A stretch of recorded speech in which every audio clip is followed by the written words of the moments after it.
have diphtheria, which is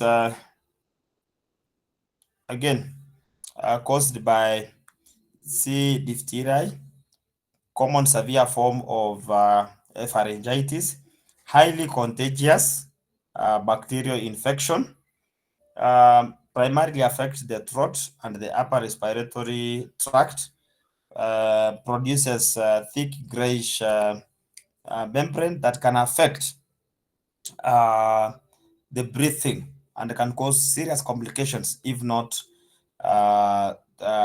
treated early, because now it basically blocks the airways.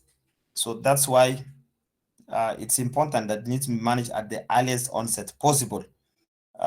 Usually can be spread by direct physical contact with an infected person or breathing aerosolized the secretions of an infected person. Symptoms begin usually about 2 to 7 days after one is infected. The signs and symptoms: difficulty in swallowing or painful swallowing, difficulties in breathing, foul smell, lymphadenopathy, that is the swelling of the lymph nodes. Diagnosis again usually comes in as a result of a prior upper respiratory tract illness that it presents also with a sore throat. So, like I said, it presents with a dense gray pseudo membrane that covers the posterior aspect of the pharynx, and usually it also presents with swollen neck glands. It also presents with low-grade fever. It also presents with hoarseness of the voice.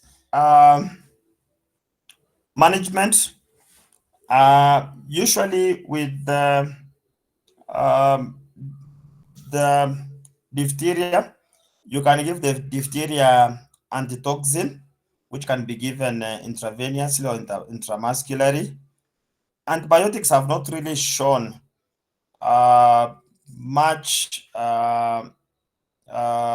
demonstration of getting to manage the diphtheria, but they can be able to act when one has been managed with the diphtheria antitoxin.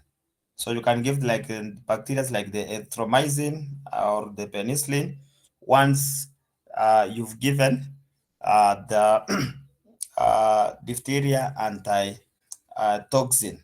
But more importantly, it's important that one gets to be vaccinated against the diphtheria. That is the DPT vaccine that is usually given to children and also travelers. Nursing care of the patients with diphtheria, encouraging rest, promoting comfort, encouraging fluid intake to thin those secretions, maintaining patent airways. The complications like respiratory failure, myocarditis, pneumonia, and kidney failure can come in if it is left untreated.